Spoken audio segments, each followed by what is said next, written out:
Hi all. So നമ്മൾ ഇന്ന് കാണാൻ പോകുന്നത് സാമ്പിൾ സൈസ് എന്നുള്ള ടോപ്പിക്കാണ്. സോ നമ്മൾ ഇത്രയും നേരം സാമ്പിൾ ഡിസൈനെ കുറിച്ചിട്ടായിരുന്നു പഠിച്ചുകൊണ്ടിരുന്നത്.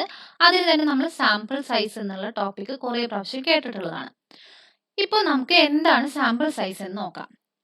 സാമ്പിൾ സൈസ് എന്ന് പറഞ്ഞിട്ടുണ്ടെങ്കിൽ സാമ്പിളിലുള്ള എണ്ണത്തിനെയാണ് സാമ്പിൾ സൈസ് എന്ന് പറയുന്നത്. The number of items to be included in sample. This is one of the problem confronted by the researcher. If sample is larger than what is required, it will increase cost and time of the researcher. If a sample is small, the results obtained may be relatively less accurate. So the size of the sample must be optimum size. So എന്താണ് പറയുന്നത്? Sample size എന്ന് പറയുന്നത് എപ്പോഴും optimum ആയിരിക്കണം. Large ആവാനും പാടില്ല, small ആവാനും പാടില്ല. ലാർജ് ആയി കഴിഞ്ഞിട്ടുണ്ടെങ്കിൽ എന്ത് സംഭവിക്കും? Cost and time of the research അതിനെ എഫക്ട് ചെയ്യും, അല്ലെങ്കിൽ അതിനെ കൂട്ടും. ഇനി സാമ്പിൾ സ്മോൾ ആവാന്ന് വെച്ചിട്ടുണ്ടെങ്കിൽ എന്തായിരിക്കും? It will not be a representative part of the population. So എപ്പോഴും സാമ്പിൾ സൈസ് എന്ന് പറയുന്നത് ഒപ്റ്റിമം ആയിരിക്കണം. And what is optimum sample? An optimum sample may be defined as that size of sample which fulfills the requirements of efficiency, representativeness, reliability and flexibility. So, ഒരു optimum sample എന്ന് പറഞ്ഞിട്ടുണ്ടെങ്കിൽ efficient, representative ആയിരിക്കണം, അതേമാതിരി reliable ആയിരിക്കണം and it should be flexible. Okay? ഇനി sample size decide ചെയ്യുന്ന സമയത്ത് we have to consider some points. അതാണ് നമ്മൾ നോക്കാൻ പോകുന്നത്. First one is nature of the population. Nature of the population എന്ന് പറഞ്ഞിട്ടുണ്ടെങ്കിൽ if the population is homogeneous one, then pure cases will yield better results. ആ നേരം heterogeneous population ആണെങ്കിൽ the size of sample അല്ലെങ്കിൽ number of cases എന്ന് പറയുന്നത് കൂടണം. The number of cases may be required to constitute a reliable sample size. ഒരു sample size, reliable sample size കിട്ടാൻ വേണ്ടിയിട്ട് we have to take a number of cases. കുറെ cases വെച്ചിട്ട് വേണം, അല്ലെങ്കിൽ സാമ്പിൾ സൈസ് ലാർജ് ആയിരിക്കണം. ഹെട്രോജീനിയസ് കേസിൽ. Homogeneous കേസിൽ എന്ത് മതി? ഒരു പ്യുവർ കേസസ് എത്രയാണോ ആവശ്യമുള്ളത് അത്രയും മാത്രം മതി. ഓക്കെ, സാമ്പിൾ സൈസ് ലാർജ് ആവണം എന്നില്ല. ഇത് എന്തുകൊണ്ടാണ്? ഹെട്രോജീനിയസ് കേസിൽ പോപ്പുലേഷനിൽ പല ക്യാരക്ടറിസ്റ്റിക്സ് ഉള്ള ആൾക്കാരായിരിക്കും ഉണ്ടാവുക. സോ അത് കാരണം തന്നെ the number of cases that we are going to study should be large. Homogeneous കേസിൽ എല്ലാവർക്കും ഒരേ രീതിയിലുള്ള ക്യാരക്ടറിസ്റ്റിക്സ് തന്നെയായിരിക്കും ഉണ്ടാവുക. സോ അത് കാരണം തന്നെ സാമ്പിൾ സൈസ് ലാർജ് ആവണമെന്ന് ഇല്ല. നെക്സ്റ്റ് വൺ ആണ് complexity of tabulation. Size of sample determines how findings are grouped, classified and tabulated. If these groups are greater in number, large size of sample may be needed to yield dependable statistical results. ഈ groups tabulation ചെയ്യാനുള്ള groups എന്ന് പറയുന്നത് large number ആണെങ്കിൽ നമുക്ക് choose ചെയ്യേണ്ട, അല്ലെങ്കിൽ greater ആണെങ്കിൽ നമ്മുടെ സൈസ് ഓഫ് സാമ്പിളും ലാർജർ ആയിരിക്കണം എന്നാണ് പറയുന്നത്. In order to yield a better statistical result. Next one ആണ് problems related with collection of data. There are variety, അല്ലെങ്കിൽ there are various problems related while we are collecting data. അല്ലെങ്കിൽ researcher data collect ചെയ്യുന്ന സമയത്ത് he faces a lot of problems. എന്തൊക്കെയാണ് problems എന്ന് പറയുമ്പോൾ വരുന്നത്? Time, money, length of the questionnaire, number of field works, likely response rate, type of sampling method in use, method of data collection, ഇതെല്ലാം consider ചെയ്യണം. അല്ലെങ്കിൽ methodology, ഇതെല്ലാം ഒരു important factor ആണ്. ഇതിനെല്ലാം ഡിപ്പെൻഡ് ചെയ്തിരിക്കും എന്തും? സൈസ് ഓഫ് ദ സാമ്പിൾ അല്ലെങ്കിൽ സാമ്പിൾ സൈസ്. നെക്സ്റ്റ് വൺ ആണ് type of sampling. Type of sampling, sampling method ഏതാണോ ചൂസ് ചെയ്യുന്നത് അതിനെയും ഡിപ്പെൻഡ് ചെയ്തിരിക്കും സാമ്പിൾ സൈസ് എന്ന് പറയുന്നത്. ഇതിൽ പറഞ്ഞിട്ടുണ്ട് സ്ട്രാറ്റിഫൈഡ് സാമ്പിളിംഗ് മെത്തേഡ് ആണ് നമ്മൾ യൂസ് ചെയ്യുന്നതെങ്കിൽ നമുക്കൊരു സ്മോളർ സാമ്പിളിംഗ് അല്ലെങ്കിൽ സ്മോൾ സാമ്പിൾ സൈസ് ഉള്ളത് മാത്രം മതിയെന്ന്. ഇനി നെക്സ്റ്റ് വൺ ആണ് ബേസിക് ഇൻഫോർമേഷൻ എന്ന് പറയുന്നത്. നമ്മൾ സൈസ് ഓഫ് സാമ്പിൾ ഡിറ്റർമൈൻ ചെയ്യുന്നതിന് മുമ്പായിട്ട് നമുക്ക് എന്താണ് ആവശ്യം? Basic information about the population ആവശ്യമാണ്. ഇതെങ്ങനെ കിട്ടും? It can be collected through pilot study, past survey, experience of the experts. ഇതൊക്കെ വെച്ചിട്ട് നമുക്ക് പോപ്പുലേഷൻ ഡീറ്റെയിൽസ് കളക്ട് ചെയ്യാൻ പറ്റും. നെക്സ്റ്റ് വൺ ആണ് degree of accuracy required for the study.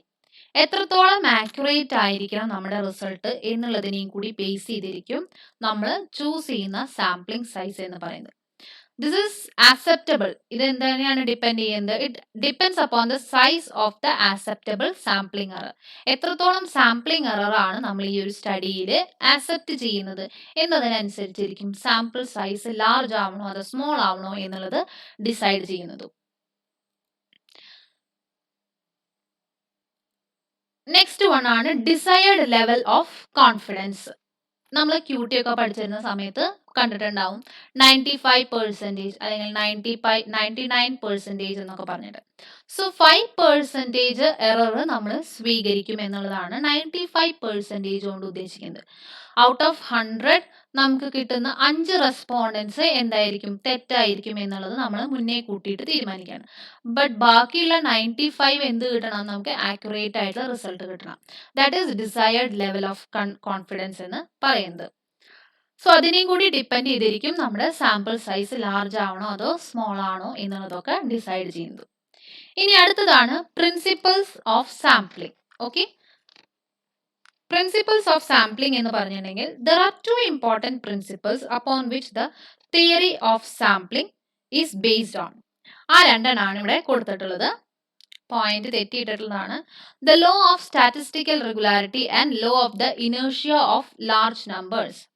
Law of statistical regularity കൊണ്ട് എന്താ ഉദ്ദേശിക്കുന്നത്? A reasonably large sample selected at random from a large population will be on average a representative of the characteristics of that population. This law is derived from the mathematical theory of probability. So ഒരു reasonably large sample ആയിരിക്കണം. ഒരു large പോപ്പുലേഷനെ വെച്ചിട്ട് നമ്മൾ study ചെയ്യുമ്പോൾ അതിൽ നിന്ന് randomly draw ചെയ്യുന്ന sample എന്ന് പറയുന്നതും ലാർജ് ആണെങ്കിൽ it will be A complete representation, അല്ലെങ്കിൽ അത് ആ പോപ്പുലേഷനെ കംപ്ലീറ്റ്ലി റെപ്രസെൻറ്റ് ചെയ്യും എന്നാണ് പറയുന്നത്. ഒരു ലാർജ് പോപ്പുലേഷനെ വെച്ചിട്ടാണ് നമ്മൾ സ്റ്റഡി ചെയ്യുന്നതെങ്കിൽ അതിൽ നിന്ന് ഈ പോപ്പുലേഷനിൽ നിന്ന് ഡ്രോ ചെയ്യുന്ന സാമ്പിൾ എന്ന് പറയുന്നതും ലാർജ് ആയിരിക്കണം. Then it will be a representative of the population on the basis of which the study is going to be conducted. ഈ ലോ ഡിറൈവ് ചെയ്തത് ഏതിൽ നിന്നാണ്? മാത്തമാറ്റിക്കൽ തിയറി ഓഫ് പ്രോബബിലിറ്റിയിൽ നിന്നാണ്. നെക്സ്റ്റ് വൺ ആണ് law of the inertia of large numbers. Large groups of data show a higher degree of stability than smaller ones. Simply എന്താണ് പറയുന്നത്? നമ്മൾ ചൂസ് ചെയ്യുന്ന ഡാറ്റ എന്ന് പറയുന്നത് ലാർജ് നമ്പർ ആണെങ്കിൽ it will show more stability than the smaller ones. Next one ആണ് criteria for selecting sampling procedure. ഇതിൽ രണ്ട് ടൈപ്പ് ഓഫ് കോസ്റ്റ് ആണ് നമുക്ക് പഠിക്കാനുള്ളത്. Cost of collecting data and cost of an incorrect inference resulting from the data. രണ്ട് type of cost ആണ്. Cost of collecting data and cost of an incorrect inference resulting from the data. ഇനി incorrect inference അല്ലെങ്കിൽ തെറ്റായിട്ടുള്ള conclusions വരാൻ രണ്ട് causes ആണുള്ളത്. Systematic bias and sampling error. Systematic bias എന്ന് പറഞ്ഞിട്ടുണ്ടെങ്കിൽ എന്താണ്? Occurs from the errors in the sampling procedure. Sampling പ്രൊസീജിയറിലുള്ള എറർ കാരണം വരുന്നതിനെയാണ് സിസ്റ്റമാറ്റിക് ബയാസ് എന്ന് പറയുന്നത്. It cannot be reduced or eliminated by increasing the size of the sample. Sample size കൂട്ടിയിട്ടോ അതല്ലെങ്കിൽ enhance ചെയ്തിട്ടോ ഒന്നും ഈ ഒരു എറർ അല്ലെങ്കിൽ ഈ ഒരു സിസ്റ്റമാറ്റിക് ബയാസ് നമുക്ക് റെഡ്യൂസ് ചെയ്യാനോ എലിമിനേറ്റ് ചെയ്യാനോ പറ്റില്ല. ഇനി സിസ്റ്റമാറ്റിക് ബയാസ് റിസൾട്ട് ചെയ്യാനുള്ള അല്ലെങ്കിൽ വരാനുള്ള മെയിൻ കാരണങ്ങളാണ് പറയുന്നത്. The main causes of systematic bias are the following ones. Unsuitable sample frame or source list. Sample frame അല്ലെങ്കിൽ തെറ്റായിട്ടുള്ള ഒരു സോഴ്സ് ലിസ്റ്റ് കാരണം. ഫോൾട്ടി മെഷറിംഗ് ഡിവൈസ് ആവാം, നോൺ റെസ്പോണ്ടൻസ് ആവാം, ഇൻഡിറ്റർമിനസി പ്രിൻസിപ്പിൾ. ഇൻഡിറ്റർമിനസി പ്രിൻസിപ്പിൾ എന്ന് പറഞ്ഞിട്ടുണ്ടെങ്കിൽ എന്താണ്? റെസ്പോണ്ടൻസ് ഒബ്സർവ് ചെയ്യുന്ന സമയത്ത് ഒരു രീതിയിലും അല്ലാത്ത സമയത്ത് വേറൊരു രീതിയിലും ബിഹേവ് ചെയ്യുന്നതിനെയാണ് ഇൻഡിറ്റർമിനസി പ്രിൻസിപ്പിൾ എന്ന് പറയുന്നത്. അതും സിസ്റ്റമാറ്റിക് ബയാസിന് ഒരു കാരണമാവാം. Then another one is usual bias in reporting data.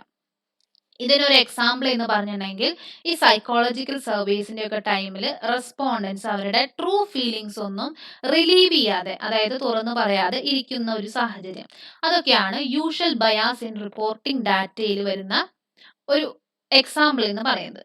അതും എന്തിന് റിസൾട്ട് ചെയ്യാം? സിസ്റ്റമാറ്റിക് ബയാസിന് കാരണമാവാം. ഇനി നെക്സ്റ്റ് വൺ ആണ് സാമ്പിളിംഗ് എറർ എന്ന് പറയുന്നത്. സാംപ്ലിംഗ് എറർ എന്ന് പറയുന്നത് errors which arises due to the use of sampling survey.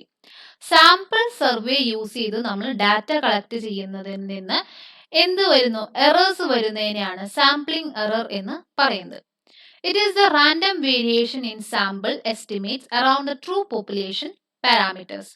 This occurs when data are collected from a sample rather than a census of the population. നമ്മളൊരു entire population അല്ലെങ്കിൽ entire items of the population നിന്ന് study ചെയ്യാതെ നമ്മളൊരു sample വെച്ചിട്ട് study ചെയ്യുമ്പോൾ അതിൽ നിന്ന് result ചെയ്യുന്ന എററിനെയാണ് സാംപ്ലിംഗ് എറർ എന്ന് പറയുന്നത്. നമ്മളൊരു സാമ്പിളിനെ ബേസ് ചെയ്തുകൊണ്ട് സ്റ്റഡി നടത്തുകയാണെങ്കിൽ അവിടെ വരുന്ന എററിനെയാണ് സാംപ്ലിംഗ് എറർ എന്ന് പറയുന്നത്. ഓക്കെ, നെക്സ്റ്റ് വൺ ആണ് sampling errors. Sampling error can be measured for a given sample design and size. It decreases when sample size increases and increases when sample size is small. Sampling എററെ നമുക്ക് എങ്ങനെ control ചെയ്യാൻ പറ്റും? Okay, അതാണ് അവിടുത്തെ main point എന്ന് പറയുന്നത്. Sampling error can B controlled. Sampling error എങ്ങനെ കൺട്രോൾ ചെയ്യാൻ പറ്റും? സാമ്പിളിന്റെ സൈസ് കൂട്ടിക്കഴിഞ്ഞാൽ നമുക്ക് സാംപ്ലിംഗ് എറർ കൺട്രോൾ ചെയ്യാൻ പറ്റും എന്നാണ് പറയുന്നത്. ആൻഡ് സാമ്പിൾ സൈസ് സ്മോൾ ആണെങ്കിൽ എന്തായിരിക്കും? സാംപ്ലിംഗ് എറർ ലാർജും ആയിരിക്കും. ഇനി ഇതിൽ ടൈപ്സ് നമുക്ക് നോക്കാം. ടൈപ്സ് ഓഫ് സാംപ്ലിംഗ് എറർ ആണ്. First one is biased error and the second one is unbiased error. ഇപ്രാവശ്യം എന്താണോ നമ്പർ ഒക്കെ ഞാൻ തെറ്റിയിട്ടാണ് ഇട്ടേക്കുന്നത്. ബയാസ്ഡ് എറേഴ്സ് എന്ന് പറഞ്ഞിട്ടുണ്ടെങ്കിൽ എന്താണ്?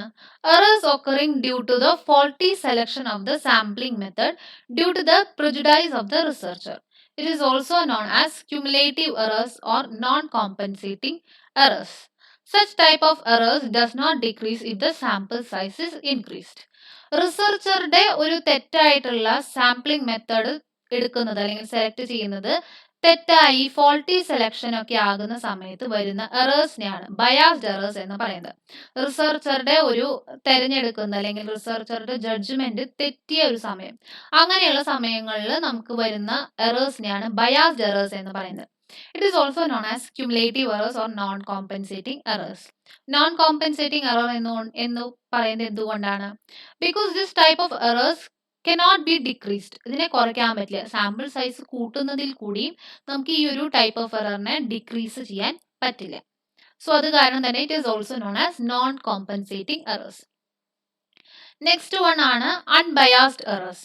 It occurs due to chance difference between the items included in the sample and items not included in the sample. നമ്മൾ sampling error എന്ന് പറഞ്ഞപ്പോൾ തന്നെ പറഞ്ഞിട്ടുണ്ടായിരുന്നു, സാമ്പിളിനെ ബേസ് ചെയ്തുകൊണ്ട് സ്റ്റഡി ചെയ്യുന്നത് കാരണം ഉണ്ടാകുന്ന എറേഴ്സിനെയാണ് സാമ്പിളിംഗ് എറർ എന്ന് പറഞ്ഞിട്ടുണ്ടായിരുന്നു. സോ സാമ്പിളിൽ ചില ഐറ്റംസ് ഇൻക്ലൂഡ് ചെയ്യും ആൻഡ് സാമ്പിളിൽ ചില ഐറ്റംസ് ഇൻക്ലൂഡ് ചെയ്യാത്ത അവസ്ഥയുണ്ടാവും. സോ അങ്ങനെ വരുന്ന സമയത്ത് ആ ഒരു ഡിഫറൻസ് കാരണം ഉണ്ടാകുന്ന ഒരു എററിനെയാണ് അൺബയാസ്ഡ് എറേഴ്സ് എന്ന് പറയുന്നത്.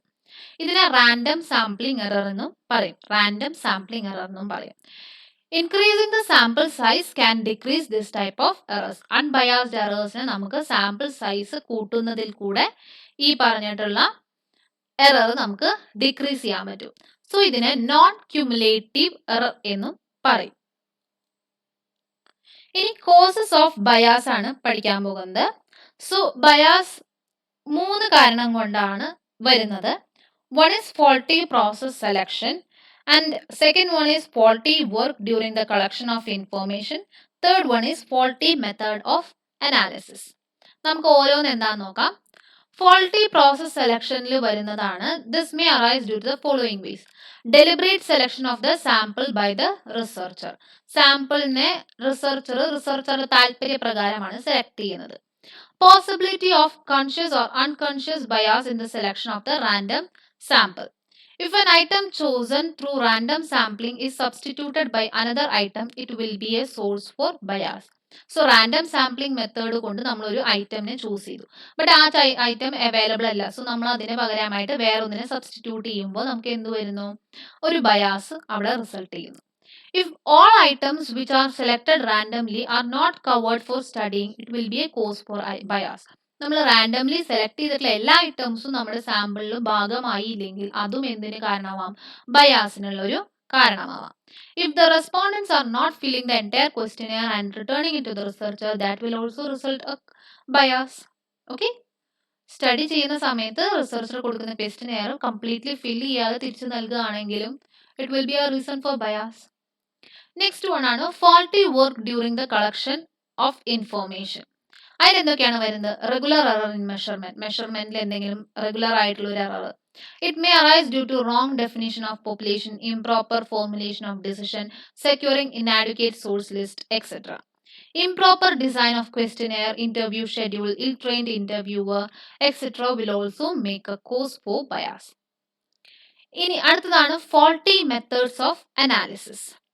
ഇംപ്രോപ്പർ മെത്തേഡ് ഓഫ് അനാലിസിസ് ആണ് നമ്മൾ അഡാപ്റ്റ് ചെയ്യുന്നത് അല്ലെങ്കിൽ അഡോപ്റ്റ് ചെയ്യുന്നത് എങ്കിൽ that will also result in bias. So ഇത്രയാണ് കോസസ് ഓഫ് ബയാസ് എന്ന് പറയുന്നത്. ഇനി നമുക്ക് ഒരു ചെറിയ പോർഷനും കൂടിയേ പഠിക്കാനുള്ളൂ, and that is non sampling error. Sampling error എന്ന് പറഞ്ഞിട്ടുണ്ടെങ്കിൽ എന്തായിരുന്നു? സാമ്പിളിനെ ബേസ് ചെയ്തുകൊണ്ട് സ്റ്റഡി ചെയ്യുമ്പോൾ റിസൾട്ട് ചെയ്യുന്ന എററിനെയാണ് സാമ്പിളിംഗ് എറർ എന്ന് പറയുന്നത്.